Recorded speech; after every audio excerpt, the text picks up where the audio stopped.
they cannot sustain this particular load for higher education in Pakistan.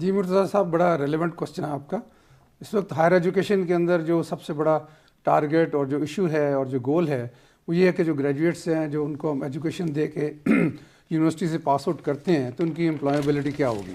Obviously ایک تو concern یہ ہوتا ہے کہ جو ان کی ایجوکیشن ہے وہ مارکیٹ اورینٹیڈ ہو، تاکہ جو انڈسٹریز ہیں، بزنسز ہیں، ان کو امیڈیٹلی امپلائمنٹ دیں اور اپنے ساتھ شامل کریں. لیکن ایک دوسرا بڑا اہم پہلو یہ ہے کہ اس وقت جو ہائر ایجوکیشن ہے اس کے اندر ہم ایک نیا مائنڈ سیٹ کریٹ کر رہے ہیں وچ از انٹرپرینورشپ. آپ کو معلوم ہوگا کہ جو 2023 کی انڈر گریجویٹ پالیسی HEC نے دی ہے اس میں انٹرپرینورشپ ایک کمپلسری سبجیکٹ ہے اکراس آل ڈسپلنس. اور وہ صرف ایک سبجیکٹ نہیں ہے، وہ بیسیکلی ایک ڈائمینشن ہے جس میں ہم بچوں کے اندر یہ انکلکیٹ کرتے ہیں ایک اسپرٹ کہ آپ نے باہر نکلنا ہے اور نوکری ڈھونڈنے کے بجائے اپنا بزنس کرنا ہے، دوسروں کو نوکری دینی ہے، دوسروں کو جابز دینی ہے instead of just searching for the jobs.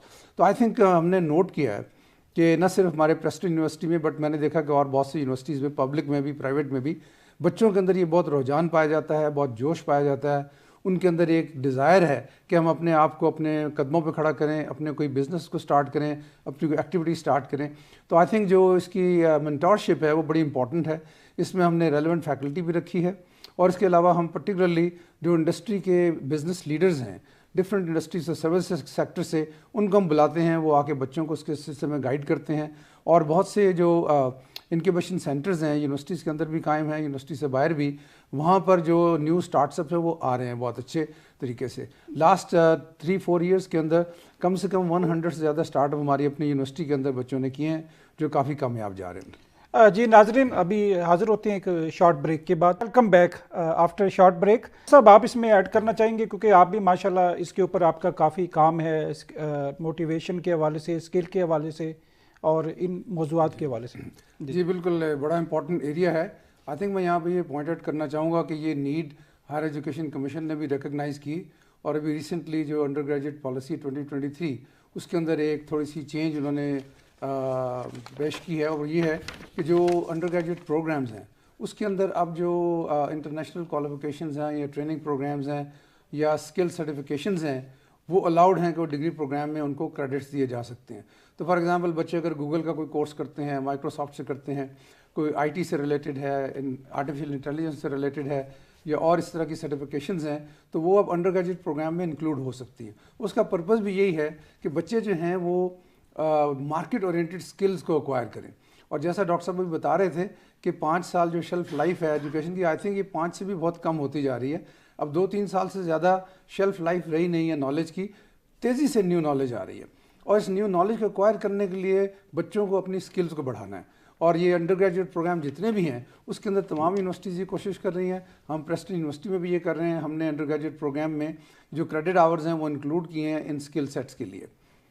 Thank you. میں ڈاکٹر عبدالباسط صاحب، کیونکہ آپ سر جو فیڈرل چیپٹر ہے association of private sector universities of Pakistan اس کے بھی صدر ہیں، آپ اس وقت بتائیے گا کہ نجی شعبے کو ہائر ایجوکیشن میں کیا درپیش چیلنجز ہیں؟ پبلک سیکٹر کے تو سر ہم اکثر بات ہوتی رہتی ہے، فنڈنگ کے ایشوز ہیں، اٹانومی کے ایشوز ہیں اور کافی انٹرفیرنس ہے اس لحاظ سے. لیکن نجی شعبے کے کیا اس وقت مسائل ہیں اور ان کو کس طریقے سے، کیا اصلاحات کی ضرورت ہے، کس طرح کے سٹیپس لیے جائیں کہ ہم یہ اس اہم شعبے کو بچا سکیں اور اس اہم شعبے کی کنٹریبیوشن کو انہانس کر سکیں؟ جی مرتضیٰ صاحب، بہت ہی ریلیونٹ کوسچن ہے. اور اس وقت میں یہ بتانا چاہوں گا کہ نیچرلی جتنے بھی آرگنائزیشن دنیا میں کام کرتے ہیں ان کے کچھ نہ کچھ چیلنجز ہوتے ہیں. اسی طرح پاکستان میں ہائر ایجوکیشن کے چیلنجز ہیں. اس کو اگر آگے سپلٹ کریں تو پبلک یونیورسٹیز کا نیچر کچھ ڈفرینٹ ہے، ان کے چیلنجز اور ہیں. پرائیویٹ سیکٹر کے ڈفرینٹ ہیں. سب سے آبویسلی امپورٹنٹ کنسیڈریشن جو پرائیویٹ سیکٹر کے لیے ہے وہ ان کی اپنے فنڈنگ کے مسائل ہوتے ہیں. نارملی تمام پرائیویٹ یونیورسٹیز جو ہیں وہ اپنی فنڈنگ اپنے فی اسٹرکچر سے ہی جنریٹ کرتے ہیں اور یہ ایک لمیٹڈ ہوتی ہے. لیکن اس وقت تک جو پاکستان میں پرائیویٹ یونیورسٹیز ہیں وہ بڑی کامیابی سے اپنے اس فنڈنگ کے مسئلے کو چلا رہے ہیں.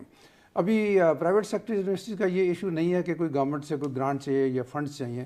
لیکن سب سے امپورٹنٹ مسئلہ یہ ہے کہ جو پرائیویٹ سیکٹر یونیورسٹیز ہیں وہ چاہتی ہیں کہ ان کو ایز اے اسٹیک ہولڈر پوری آواز ملنی چاہیے نیشنل لیول پہ، پروونشل لیول کے اوپر، جہاں پالیسیز بنتی ہیں، پروگرامز بنتے ہیں، ہائر ایجوکیشن کی ڈائریکشن سیٹ ہوتی ہے، کی ڈیسیژنز ہوتے ہیں. اس میں ہم چاہتے ہیں کہ پرائیویٹ سیکٹر کو پوری طرح شامل کیا جائے، ان کی آواز اس میں شامل ہو، ایز اے اسٹیک ہولڈر ان کا پوائنٹ آف ویو اس کے اندر شامل ہو اور وہ ڈیسیجن اسی طرح اکارڈنگلی کیا جائے.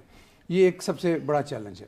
دوسری بات یہ ہے کہ even the private sector independently کام کرتا ہے اور پرائیویٹ سیکٹر کی یہ وش یا ڈیزائر نہیں ہے کہ گورنمنٹ کسی قسم کی فائنینشیل ہیلپ کرے, لیکن ہم چاہتے ہیں کہ جو پرائیویٹ سیکٹر کے اسٹوڈنٹس ہیں ان کو بھی ایٹ پار پبلک سیکٹر کے برابر سمجھا جائے. سو فار ایگزامپل جیسے میں مثال کے طور پر بتانا چاہوں گا کہ کافی عرصے سے جو لیپ ٹاپ اسکیم چل رہی ہے بائی اینڈ لارج وہ پبلک سیکٹر یونیورسٹی کے اسٹوڈنٹ کو دی جاتی ہے. اب آئی تھنک یہ ایک ڈسکریمنیشن ہے کہ آپ جو پرائیویٹ سیکٹر یونیورسٹی کے اونرز ہیں ان کو تو کہہ سکتے ہیں کہ جی آپ اونر ہیں اور آپ میں بھی پروفٹ اورینٹیڈ کام کر رہے ہیں وٹ ایور, لیکن جو اسٹوڈنٹ ہیں وہ تو ویسے ہی اسٹوڈنٹ ہیں جیسے پبلک سیکٹر یونیورسٹیز ہیں. تو آئی تھنک ان کو ایٹ پار ٹریٹ کیا جانا چاہیے. اسی طرح جو اسٹوڈنٹ سروسز ہیں کہ فار ایگزامپل ڈیجیٹل لائبریری ہے یا جو ہماری فیکلٹی ہے ان کی ٹریول کاسٹ ہیں, کانفرنس میں پارٹیسپیشن ہے, اس کے اندر ان کو ایکول اپرچونیٹی ملنی چاہیے جتنی پبلک سیکٹر کے لوگوں کو ملتی ہے. آئی تھنک یہ ایک بڑا امپورٹنٹ ایشو ہے. سب سے امپورٹنٹ جو بات میں نے پہلے کہی تھی اس کو ریپیٹ کرنا چاہوں گا کہ پرائیویٹ سیکٹر یونیورسٹیز کو تمام ڈیسیجن میکنگ فورم کے اوپر ایک کی رول ملنا چاہیے کہ وہ ایک اسٹیک ہولڈر ہیں اور بڑے امپورٹنٹ اسٹیک ہولڈر ہیں, سگنیفیکنٹ اسٹیک ہولڈر ہیں, تو ان کی آواز سنی جانی چاہیے, ان کا اوپینین ڈیسیجن میکنگ پروسیس میں شامل ہونا چاہیے. جی ڈاکٹر صاحب, اس بات کو تو میں بھی انڈورس کروں گا کہ جو ہائر ایجوکیشن کے حوالے سے پالیسیز ہیں وہ ہمیں کلوز ڈور کی بجائے جو کنسرنڈ اسٹیک ہولڈرز ہیں جنہوں نے امپلیمنٹ کرنا ہے اور ان کو ڈے ون سے اس میں انوالو کیا جائے تاکہ اس کی ایفیکٹو امپلیمنٹیشن بھی ہو سکے اور وہ بھی ہو سکے. ڈاکٹر صاحب آپ کیا کہیں گے کہ ہم کس طریقے سے ایک جو ہمارے ایک طرف اس وقت پاکستان میں 279 یونیورسٹیز ہیں, 140 سے زیادہ کیمپسز ہیں اور ان میں سے 60% جو ہے وہ پبلک سیکٹر یونیورسٹیز ہیں اور 40% جو ہے وہ پرائیویٹ سیکٹر میں ہیں. یہ دونوں جو اہم شعبے ہیں, چاہے وہ پبلک ہے چاہے وہ پرائیویٹ ہے, ان میں ہم کس طریقے سے مزید شراکت داری قائم کر سکتے ہیں اور اس کنسیپٹ کو ہم کیسے لے کے چل سکتے ہیں کہ کمپیٹیٹر کی بجائے ہم کولیبوریٹرز ہوں تاکہ ہم ہائر ایجوکیشن کے لیے مل کے کنٹریبیوٹ کر سکیں. جب ہم پرائیویٹ سیکٹر کے پاس جاتے ہیں وہ کہتے ہیں جی کہ ہمیں ہمارے جو ہمارے پاس تو سیٹ سے ویکینٹ ہیں, ہمارے پاس وہ جو ریکوائرڈ لوگ ہیں جن کی یا ریکوائرڈ سکلز ہوتی ہیں وہ نہیں مل پاتی, اور یونیورسٹیز کی طرف سے یہ آتا ہے کہ ہمارے جو گریجویٹس ہیں ان کو انڈسٹری نہیں لے رہی ہوتی. تو یہ ایک بہت بڑا گیپ ہے. باسط صاحب آپ کیونکہ فیڈرل کیپٹل میں بیٹھے ہیں اور یہاں کے نزدیک جو ہے کافی انڈسٹریل اسٹیٹس بھی ہیں, سارا کچھ ہے, کے پی کے میں بھی اتار انڈسٹری بھی ہے, اسلام آباد پنڈی کے ساتھ بھی ہے. تو آپ سر اس کے بارے میں کیسے کیا کہیں گے کہ کس طریقے سے یہ جو ڈاکٹر صاحب نے بات کی ہے کہ ہم ایفیکٹولی جو یہ جو گیپ ہے اکیڈیمیا اور انڈسٹری کے درمیان اور پالیسی میکرز کے درمیان بھی, یہ تینوں سر وہ بڑے امپورٹنٹ ہے, اس کو کیسے ہم بریج کر سکتے ہیں؟ آئی تھنک یہ بڑا امپورٹنٹ ایریا ہے اور ڈاکٹر زید صاحب نے جو اپروچ بتائی ہے وہی ایک پریکٹیکل اپروچ ہے کہ جو فیکلٹی ہے اور جو ہمارے اکیڈمک لیڈرز ہیں وہ خود انڈسٹری کو اپروچ کریں, وہاں جا کر ان کو اسٹڈی کریں, جائزہ لیں کہ ان کے کیا چیلنجز ہیں, ان کو کس طرح کی اسکل سیٹس چاہیے, کس طرح کے گریجویٹ کن ایریاز میں ٹرینڈ چاہیے, اور پھر واپس آ کے اس کو کریکولم کے اندر ایمبیڈ کریں. اور آپ نے مرتضیٰ صاحب جو تیسرا کمپوننٹ اس نے بتایا وہ بڑا امپورٹنٹ ہے کہ جو نیشنل لیول پہ یا پروونشل لیول پہ پالیسی میکرز ہیں ان کو بھی اس ٹرائیڈ میں شامل ہونا چاہیے. تو یہ تین چیزیں ہیں کہ انڈسٹری اور بزنس ایک سائڈ پہ ہے, یونیورسٹیز اور اکیڈیمیا دوسرا اینگل ہے, اور تیسرا جو ایجوکیشن کے پالیسی میکرز ہیں پروونشل اور نیشنل لیول پہ, ان تینوں کو آپس میں مل کے بیٹھنا ہے اور یہ انشور کرنا ہے کہ جو مارکیٹ کے اندر ریکوائرمنٹس ہیں وہی ہمارے کریکولم کے اندر ریفلیکٹ ہوں, اور جب وہ ریفلیکٹ ہوں گی تو یہ گریجویٹ جب مارکیٹ میں جائیں گے تو امیڈیٹلی وہ ٹیک اپ ہوں گے. آئی تھنک اس کی بیسٹ ایگزامپل یہ ہے کہ کمپیوٹر سائنس ایسا ایریا ہے جو بڑا فاسٹ ایمرجنگ ہے اور اس کی جو ڈسپلن کی اپنی فورس اتنی ہے کہ کسی کے کہے سنے بغیر یہ اپنی اسکل سیٹ خود جنریٹ کرتا جاتا ہے. جیسے آپ دیکھ لیں آرٹیفیشیل انٹیلیجنس ہے تو خود بخود اس کا پریشر ہے, ہر کوئی سیکھ رہا ہے, ہر کوئی اسکل کو ایکوائر کر رہا ہے اور آگے چل رہا ہے. ہمیں اسی طرح باقی ڈسپلنس میں بھی کرنا ہے, چاہے وہ نیچرل سائنسز ہوں, اپلائڈ سائنسز ہوں, انجینئرنگ ہو, آرٹس ہو. ہمیں یہ دیکھنا ہے کہ یہ تینوں اسٹیک ہولڈر جو ہیں پالیسی میکرز, انڈسٹری اور بزنس اور اکیڈیمیا, یہ مل کے بیٹھ کے ڈیسائیڈ کریں کہ ایگزیکٹ ریکوائرمنٹس کیا ہیں اور وہ کریکولم کے اندر ریفلیکٹ ہوں, وہ ٹریننگ کے اندر ریفلیکٹ ہوں. اور تیسری چیز ایک یہ ہے کہ جو انڈسٹری کے اندر انٹرنشپ وغیرہ کے پروگرام ہوتے تھے اس کو ہمیں زیادہ ماڈرنائز کرنا ہے. انسٹیڈ آف کہ سمر میں جا کے 2 مہینے میں ایک بچے نے پورے 4 سال کے اندر ایک دفعہ 2 مہینے لگا لیے اور اس کو انٹرنشپ کی ریکوائرمنٹ پوری ہوگی. آئی تھنک کہ کنٹینیوسلی ہمارے جو گریجویٹس ہیں ان کو پارٹ ٹائم یا سمر کے دوران فل ٹائم انڈسٹری بزنس میں پلیس کرنا چاہیے تاکہ وہ ایکچولی اپنی جو اسکل ایکوائر کی ہیں وہ اپلائی بھی کریں اور نئی چیزیں وہاں سیکھیں. تو آئی تھنک یہ جو انٹیگریشن ہے انڈسٹری اور اکیڈمیا کی, اس کو زیادہ ایکٹیو اور زیادہ فورسفل بنانے کی ضرورت ہے. جی تھینک یو ڈاکٹر صاحب, آپ نے اس اہم ٹاپک کے اوپر بڑی سیر حاصل گفتگو ہوئی. ناظرین اب ہم ایک بریک لیتے ہیں اور اس کے بعد آپ کے پاس حاضر ہوتے ہیں اور اس ڈسکشن کو کنٹینیو رکھیں گے. Welcome back after break. Basit صاحب 1970s میں 80s میں پاکستانی کیمپسز انٹرنیشنل اسٹوڈنٹ سے بھرے ہوتے تھے, اور ابھی بھی ہم جب افریقہ جاتے ہیں یا دوسرے کنٹریز میں جاتے ہیں تو جب ان سے بات ہوتی ہے کہ کوئی بھی امپورٹنٹ منسٹر سے بات ہوتی ہے تو وہ کہتے ہیں میں تو جی فلاں پاکستانی یونیورسٹی کا الومنس رہا ہوں, میں وہاں کا اولڈ اسٹوڈنٹ ہوں, اور وہ اردو میں بات کرتی ہیں. تو اس کلچر کو ہم کیسے ریوائیو کر سکتے ہیں کہ ہم اپنے کیمپسز میں انٹرنیشنل اسٹوڈنٹس کو بھی لے کر آئیں؟ اور ابھی آپ نے جو ایپسپ ہے اس نے پاکستان ایجوکیشن پورٹل کو بھی اس وقت فارم کیا ہے, اور پاکستان ایجوکیشن پورٹل اس سلسلے میں کیا رول پلے کر سکتا ہے سر؟ جی مرتضیٰ صاحب, بہت اچھا ریلیونٹ کوسچن ہے. پہلے تو ذرا اس کی بیک گراؤنڈ پہ میں تھوڑا سا بات کروں گا. آپ نے 1970s اور 80s کی بات کی. یہ وہ زمانہ تھا کہ پاکستان ایک ریلیٹیولی پیسفل امیج رکھتا تھا دنیا میں, اور دنیا سے بہت لوگ اٹریکٹ ہو کے آتے تھے ایجوکیشن میں.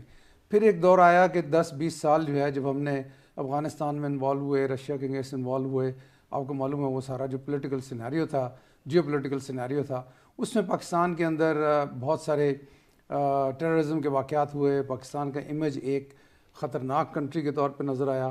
تو بہت سے جو فارن اسٹوڈنٹس تھے وہ سیکیورٹی ریزنز کی وجہ سے پاکستان آنا بند ہو گئے. اب ماشاءاللہ یہ آہستہ آہستہ یہ چیز چینج ہوئی ہے.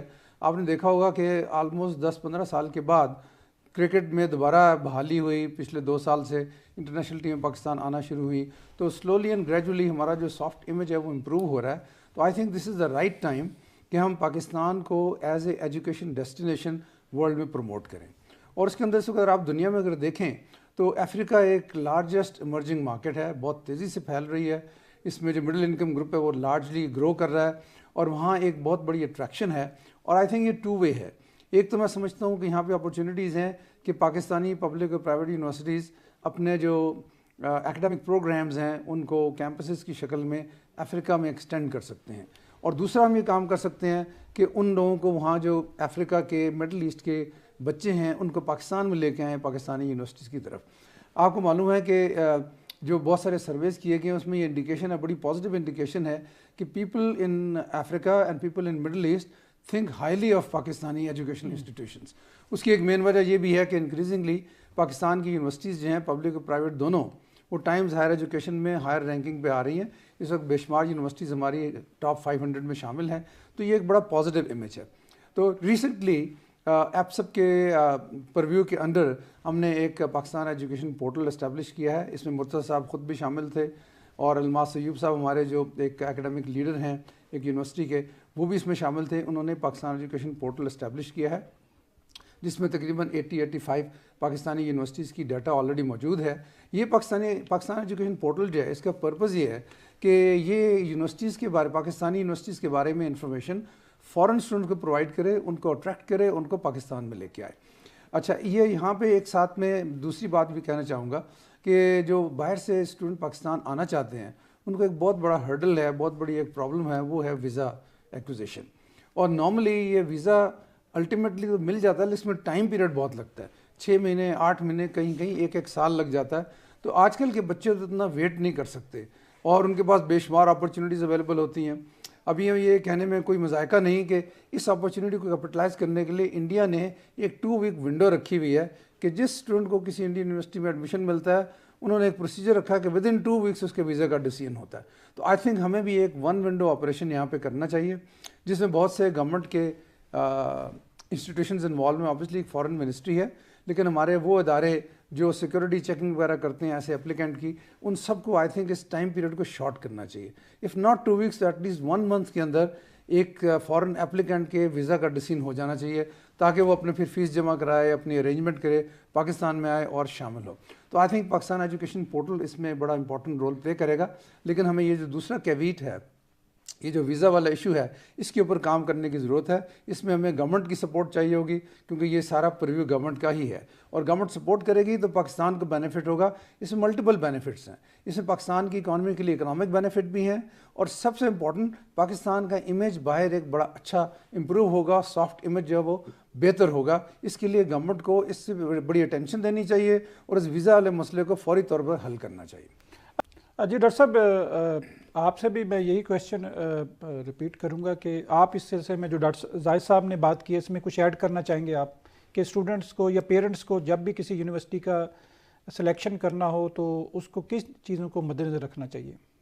آئی تھنک ڈاکٹر صاحب نے کہا وہ بڑے ریلیونٹ پوائنٹ ہیں. آبویسلی ایک تو یونیورسٹی کی جنرل ریپوٹیشن ہوتی ہے, اور یونیورسٹی کی جو رینکنگ ہے ود ان پاکستان انٹرنیشنل اس کو لوگ کنسیڈر کرتے ہیں. بٹ موسٹ امپورٹنٹلی لوگ دیکھتے ہیں کہ جس ڈپارٹمنٹ میں بچے نے ایڈمیشن لینا ہے وہاں فیکلٹی کون سی ہے, اس فیکلٹی کی کوالیفیکیشن ہے, بیک گراؤنڈ کیا ہے, ان کی کتنی اسٹرینتھ ہے. اور کچھ پروگرام میں جیسے کہ ڈاکٹر صاحب نے کہا انٹرنیشنل ایکریڈیٹیشنس ہیں, لیکن بہت سے پروگرام میں انٹرنیشنل ایکریڈیٹیشنس نہیں ہوتی ہیں, تو جو لوکل ریپوٹیشن ہے ڈپارٹمنٹ کی اسی کو دیکھا جاتا ہے. ایک اور بڑا امپورٹنٹ فیکٹر ہے کہ جو یونیورسٹیز ہیں ان کو ہائی لائٹ کرنا چاہیے کہ موسٹ ریسنٹلی ان کے جو گریجویٹس ہیں وہ انڈسٹری میں کہاں کہاں پلیس ہوئے, یہ انفارمیشن ان کو کینڈیڈیٹس کے لیے اویلیبل کرنی چاہیے. تو جو نئے بچے ایڈمیشن کے لیے آتے ہیں جب وہ دیکھتے ہیں کہ اس ڈپارٹمنٹ سے جو ابھی ریسنٹلی گریجویٹ نکلے وہ کہاں کہاں پلیس ہوئے, کتنے لوگوں نے اپنا بزنس اسٹارٹ اپ کیا یا کتنے لوگوں نے جابس کی, کہاں پہ کی, یہ امپورٹنٹ ہے آئی تھنک. لیکن ایک اور امپورٹنٹ بات یہ ہے کہ جیسے ڈاکٹر صاحب نے پہلے جنریشن زی کا ذکر کیا, جنریشن زی اب ایسی اسٹیج پہ ہے جو مارکیٹ میں انٹر ہو چکی ہے. یہ وہ لوگ ہیں جو 1988 2006 کے درمیان پیدا ہوئے تھے. اب جو آ رہی ہے وہ جنریشن الفا ہے جو 2006 کے بعد پیدا ہوئے ہیں. یہ جو جنریشن ہے یہ ساروں سے بالکل ہی ڈفرینٹ ہے. اس جنریشن کا مین فوکس یہ ہے کہ وہ امیڈیٹلی لائف میں کامیاب ہونا چاہتے ہیں, اور پرٹیکولرلی جو آرٹیفیشیل انٹیلیجنس اور اس سے ریلیٹڈ جو نئی ٹیکنالوجیز ہیں ان کے اندر جانا چاہتے ہیں. تو ہمیں دیکھنا یہ ہے کہ ہمارے ڈگری پروگرام کیا ان ریکوائرمنٹ کو پورا کرتے ہیں, چاہے وہ ڈسپلن کوئی بھی ہو, نیچرل سائنسز ہو, اپلائڈ سائنسز ہو, انجینئرنگ ہو. کیا یہ ماڈرنائزڈ فیلڈ ہے, کیا ہم نے اس کو اتنا ریویمپ کیا ہے کہ ماڈرن ٹیکنالوجی کے ساتھ ملتا ہے, کیونکہ جنریشن الفا ہے وہ ان چیزوں کو دیکھتے ہیں. ابھی ایک چیز یہاں میں یہ بھی کہنا چاہوں گا کہ ہماری بڑی امپورٹنٹ نیڈ ہے کہ ہم 4 ایئر پروگرام کے بجائے جو 2 ایئر ایسوسیٹ ڈگری ہے اس کو پش کریں, کیونکہ جنریشن الفا جو ہے وہ زیادہ سے زیادہ چاہتے ہیں کہ ہمارا یونیورسٹیز میں ٹائم کم ہو اور امیڈیٹلی ہم پروڈکٹیو ہو جائیں, مارکیٹ کے اندر چلے جائیں. تو آئی تھنک ہمیں ایسوسیٹ ڈگریز کے اوپر فوکس کر کے اس کو ریویمپ کرنا ہے. جی اچھا سر, میں ابھی آپ کا ڈاکٹر صاحب آپ کا آخر میں یہ پروگرام کا آخری حصہ ہے جس میں آپ کا ہم میسیج بھی لینا چاہیں گے. ورک سمارٹ, ٹیک پرابلمز ایز چیلنجز, یہ میں آپ کا میسیج پڑھ رہا تھا جو ویب سائٹ کے اوپر بھی اویلیبل ہے. تو آپ ہمارے نوجوانوں کو کیا ایڈوائز کرنے چاہیں گے, خاص طور پہ یونیورسٹی گریجویٹس کو, کہ جب وہ پریکٹیکل لائف میں ہوں یا ڈیورنگ آن کیمپس ہوں تو ان کو کن چیزوں کو مد نظر رکھنا چاہیے اور ان کے لیے کیا سر آپ میسیج دینا چاہیں گے؟ سر ایک تو جو اس وقت ضرورت ہے وہ ہمارے نوجوانوں کو یہ ہے کہ دے مسٹ بی فوکس, وہ کہ جو بھی وہ پروگرام سلیکٹ کرے اس میں اپنا فوکس رکھے اور اس میں جو ریلیونٹ اسکل سیٹ ریکوائرڈ ہے ان کو وہ اچیو کرے. اور وہ اچیو کرنے کے میں نے پہلے بتایا کہ there are different opportunities are available جس کے ذریعے وہ اسکل سیٹ جو ہے وہ اچیو کر سکتے ہیں. فار ایگزامپل وہ اگر 3 مہینے بھی اپنا سیریسلی لے کے 2 یا 3 اسکل جو ہے وہ سیکھ لیں اور ان اسکلس میں مزید اپنے آپ کو آگے بڑھاتے جائے تو شاید وہ اچھا خاصا ایک اپنا کاروبار بھی شروع کر سکتے ہیں, اپنا کام بھی شروع کر سکتے ہیں, فری لانسنگ سے بھی اچھا خاصا جو ارن کر سکتے ہیں. تو ایک تو فوکس جو ہے وہ جو ان کا ہے وہ ریکوائرڈ ہے, اور جو اسکل سیٹ جس میں بھی ان کا انٹرسٹ ہے تو اس میں دیکھیں کہ کون سی ریکوائرمنٹس ہیں, کون سے اسکل سیٹ ریکوائرڈ ہیں, اس میں اپنے آپ کو ایکسل کریں اور اس میں اپنے آپ کا ٹائم دے. تو آئی تھنک کہ یہ نوجوان انشاءاللہ یہ جو ہماری پاپولیشن ہے مور دین 64% جو یوتھ پہ ہے تو یہ کامیاب ہو انشاءاللہ. جی بس صاحب بالکل شارٹ میسج سر آپ کیا ہمارے نوجوانوں کو دینا چاہیں گے؟ میں نوجوانوں کو یہ کہنا چاہوں گا کہ آج کل جس دور میں ہم ہیں, اور جیسے ڈاکٹر صاحب ابھی بتا رہے تھے کہ ابھی وہ پرانے سٹائل کی کہ آپ نے کتاب پڑھی, اس میں سے چیپٹر یاد کیا, رٹا لگایا, A گریڈ لے لیا, اس سے آپ کو لائف میں کامیابی حاصل نہیں ہوگی, اس سے آپ کو جابز نہیں ملیں گی. آپ نے جو بھی پروگرام جوائن کیا ہے اس میں آپ نے ڈیپ اندر گھس جانا ہے, اور ہر پروگرام میں آج کل ملٹی ڈائمینشنز ہیں کہ آپ کوئی بھی پروگرام اسٹڈی کر رہے ہیں تو اس کے اندر دوسرے ڈسپلن بھی انوالو ہوں گے. آپ نے وہ ساری اسکلز حاصل کرنی ہے, اپنے آپ کو ویلیوبل بنانا ہے کہ جب آپ گریجویٹ ہو کے باہر مارکیٹ میں نکلیں تو انڈسٹری فوراً آپ کو اٹھا لے. تو آئی تھنک جو آج کل بچوں کو بہت زیادہ فوکس کر کے ڈیپ اپنے سبجیکٹ کے اندر گھسنے کی, اسٹڈی کرنے کی ضرورت ہے. جی بہت مہربانی دونوں مہمانوں کا شکریہ کہ انہوں نے اپنی قیمتی آراء سے, مشوروں سے اور ایک بڑی سحر حاصل گفتگو یہاں پر ہوئی, اور انشاءاللہ تعالی ہم ملتے ہیں نئے پروگرام کے ساتھ. اجازت دیجیے. مرتضیٰ نور.